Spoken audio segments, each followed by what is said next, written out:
لما بنزهق بقى كده من جو الطبيخ وعايزين نفصل شويه، اول اكله بتيجي في بالنا الرنجه. يلا بينا بسرعه نعمل سلطه رنجه طعمها حلو جدا. اول حاجه نجيب الرنجه ننضفها كويس جدا، بعد كده نقطعها كده مكعبات زي ما انتوا شايفين، او نقطعها قطع صغيره. وهنضيف بقى عليها شويه كده خضار حلوين جدا. هنجيب بصل، طماطم، فلفل حار، فلفل رومي، هنقطعه كده صغيره. بعد كده ننزل بيهم على الرنجه هنقلبها. هنجيب بقى كده شويه زيت حلوين، لو ما بتحبوش الزيت النباتي ممكن تضيفوا عليها زيت زيتون.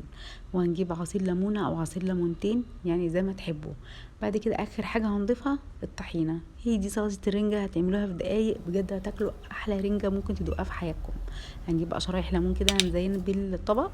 وهنشوف بقى الطريقه التانية للرنجه، هنقطعها قطع كده زي ما انتوا شايفين، على قد ما نقدر نحاول ان احنا ننضف منها الشوك.